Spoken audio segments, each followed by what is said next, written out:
With you, President Biden is trying to turn a political vulnerability into an opportunity by hammering Republicans over and over and over just now for refusing to even vote on the border bill. But you've argued that that's not going to happen. You tweeted today, Biden ignored the border for 3 years. Our border is now in crisis. Yeah, Elizabeth, it's just too damn late. It's too damn late for Joe Biden to go to the border. Biden, look, our border is in crisis. And the fact is that the Biden administration created this crisis. They encouraged folks to come here right when he got elected, and then Joe Biden ignored this problem for 3 years. Elizabeth, I'll be the first one to acknowledge that the Republicans are doing nothing but playing politics with this. The Republicans right now want the border to stay in crisis because they think it will help them politically. And it is going to help Republicans politically. A border visit, Elizabeth, is not enough for Biden.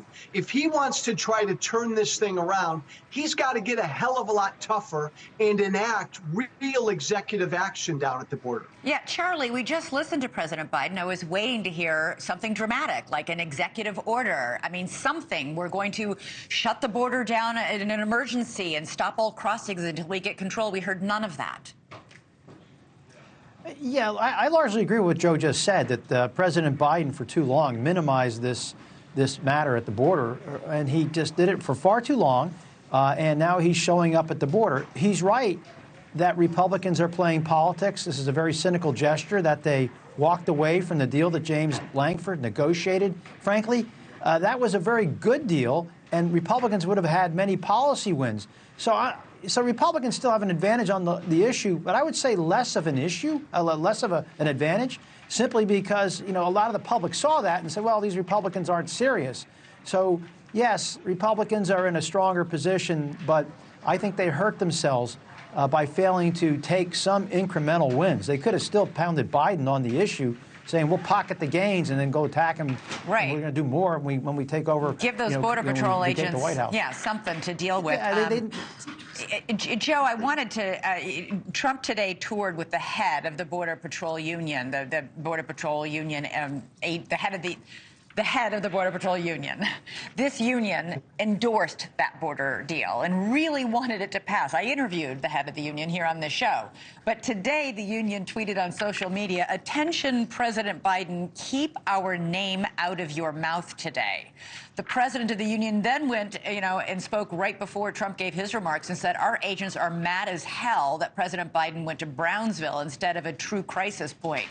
There's an argument to be made. If you want to see the crisis, why are you going to the one place along the border where it isn't one?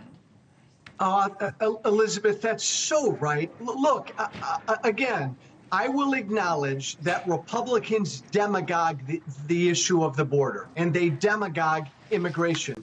But man, oh man, Democrats just ignore it.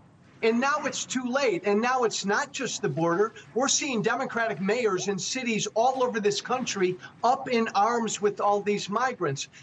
Elizabeth, the only way Joe Biden, and by the way, this is a huge issue politically this year, and this will hurt Biden. The only way Biden can turn this around is if he takes aggressive action and, damn it, shows the American people he cares. A Georgia college student was killed by someone in this country illegally. I'd love to see Joe Biden exhibit real anger and emotion about that. That's important. Yeah, Charlie, to what Joe alluded to, there's been a seismic shift on border policy. 53% of Americans now support a border wall. Even many Democrats who once mocked Trump for building it are now in favor of it. Well, yeah, clearly, hey, Joe Biden should learn something from Tom Suozzi. Suozzi took this issue on head on. He's the Democratic congressman who just won re-election Correct. in the George Santos district. Go on. In the special election, he addressed that issue. He knew that border security was a vulnerability for Democrats. He took it on. He put some distance between himself and Biden.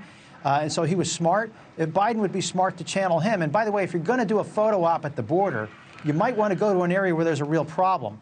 up in Eagle Pass or wherever else the Tucson. the heavy transit points are. Yeah. They should have done that, and he didn't do it. You go to Brownsville where there's no action. I mean, it just looks like a photo op, and there's as if there's no crisis. And so I think they're just mishandling this, the Biden team, and of course, as I said previously, the Trump team and the Republicans, really scuttled a perfectly good opportunity to do something effective.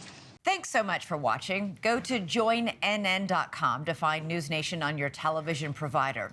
And don't forget to click the red subscribe button below to get more of NewsNation's fact-driven, unbiased coverage.